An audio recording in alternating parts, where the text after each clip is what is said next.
What's up, boys?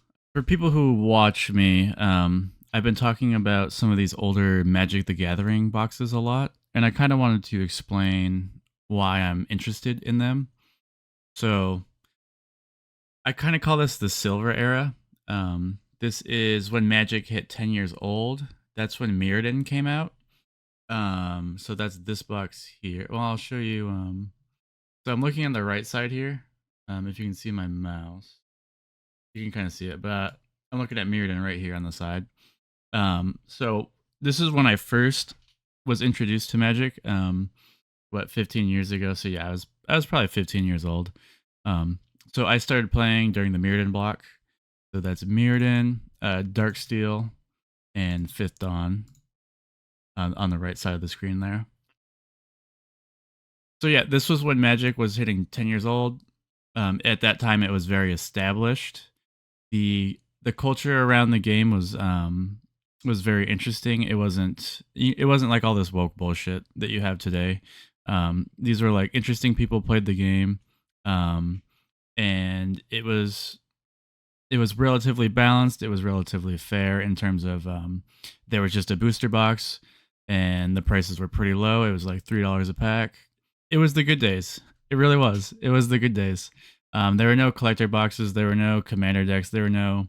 So like, look at the right side here, um, and you can see these are some older sets. You know, they have a booster box, a fat pack, theme decks. That's about it. But now, if you look on the left hand side, this is what they're releasing today. They have collector boxes. They got these theme displays. They got commander decks. They got draft. They got set. They got collector. It's a clusterfuck. But back then, things were simple. The sets were well designed. They had very consistent themes. All the artwork, connected, and it kind of made sense. Nowadays, you have like all this slush artwork. You have AI generated stuff. The sets don't really fit with. They don't really fit. They look like just a bunch of stuff slapped together. But these old sets, man, they were so good. Um, and I've been looking at these for like a long time, probably 5 years. I've been wanting to get into these older boxes. Um, so things like Mirrodin. I've been trying to wait to get this video out because this website's having issues, but this is not super accurate. But you can see all-time high 1,500. They were probably selling maybe at the peak around 1,200 was probably more realistic. But you can even see on like the TCG player still has 1,200. Card Kingdom still has 1,000. Same thing with Morningtide. You can see all-time high 1,200. Again, probably not super realistic, but TCG player is 720. Card Kingdom is still at 900. Again, so you can see with Shadowmoor 2,500. It's still listed at 1,600 on Card Kingdom. So you can kind of see it. You can see the pattern throughout all these. So what I'm getting at is that these boxes spiked like crazy about 2-3 years ago, and you can see that there's real demand for these products. They're very scarce, and people like these boxes. But lately, due to the economy sucking, and Wizards reprint policy, and then just all this new product getting dumped out, is that people who are sitting on these boxes are getting scared. They're selling. They're selling because they have to, or because they're scared. And a lot of these boxes are just plummeting. So this is Mirrodin Besiege. This is another set I like. You can see it kind of floated around. It drifted up. Then it started spiking 300-400. Then COVID hit. And then I don't know if it's ever actually sold for 900. That's insane. But you can see the market here.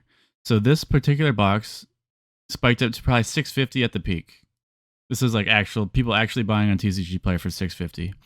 And you can see all the way to the right, market has gone all the way back down to 360. But you can get these for cheaper. So a box that was selling for $650 not that long ago, now you can get, you can see I haven't paid yet. But now you can get these for $280. Like some of these are selling for 30% of what they used to sell for. It's the same box. They're just as scarce as they were. Actually, every year they get scarcer, right? But yeah, that's kind of why I'm interested in these boxes, and I will keep collecting them as long as people keep fire selling them. Like I said, the economy sucks. People are scared. There's not a lot of faith in these kind of boxes anymore, and I'll be on the other side of the trade. I think these look good. So, to reiterate, from Mirrodin, this is about 2013 up until War of the Spark, which is like 2018. So it's like a around a 10-year window, plus or minus a few years. Those I call them the silver era boxes, and I'll keep collecting them. I love them. So that's it, guys. I'll see you tomorrow.